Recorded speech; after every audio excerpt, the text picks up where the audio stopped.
Class 7 থেকে 12 পর্যন্ত ছাত্রছাত্রীদের জন্য এডু ভবন online education app Google play store থেকে ফ্রিতে ডাউনলোড করো, লিংক ডেসক্রিপশনে।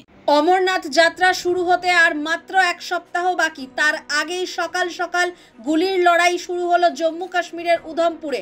বৃহস্পতিবার সকালে উধমপুর জেলার জঙ্গলে ঘেরা এলাকায় নিরাপত্তা বাহিনীর সঙ্গে জঙ্গিদের সংঘাত শুরু হয়েছে। নিরাপত্তা বাহিনী সূত্রে খবর, গোপন সূত্রে খবর পাওয়া গিয়েছিল উধমপুরের বসন্তগড় গ্রামে কয়েকজন জঙ্গি লুকিয়ে রয়েছেন।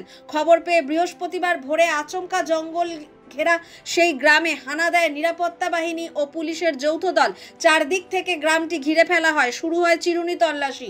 অভিযোগ, তল্লাশি চলাকালীন নিরাপত্তা বাহিনীকে লক্ষ্য করে গুলি চালাতে শুরু করে দেয় জঙ্গিরা। নিরাপত্তা বাহিনীও পাল্টা গুলি চালায়, তবে এখনো পর্যন্ত ওই ঘটনায় হতাহতের কোনো খবর পাওয়া যায়নি। নিরাপত্তা বাহিনীর হোয়াইট নাইট কোর নামে একটি এক্স হ্যান্ডেলে বিবৃতি দিয়ে এই সংঘর্ষের খবরটি নিশ্চিত করেছে ভারতীয় সেনা। ওই অভিযানের নাম দেওয়া হয়েছে অপারেশন বিহালি। সেনার বিবৃতিতে বলা হয়েছে, বিশেষ গোয়েন্দা তথ্যের ভিত্তিতে বসন্তগড়ের বিহালি এলাকায় একটি যৌথ তল্লাশি অভিযান শুরু করেছিল ভারতীয় সেনা এবং জম্মু কাশ্মীর পুলিশের যৌথ দল। সে সময় জঙ্গিদের সঙ্গে একটি সংঘর্ষের ঘটনা ঘটে। অভিযান এখনো চলছে। নিরাপত্তা বাহিনী এবং পুলিশ গোটা এলাকায় ঘিরে রেখেছে। জঙ্গিদের কাউকে পালাতে দেওয়া হবে না।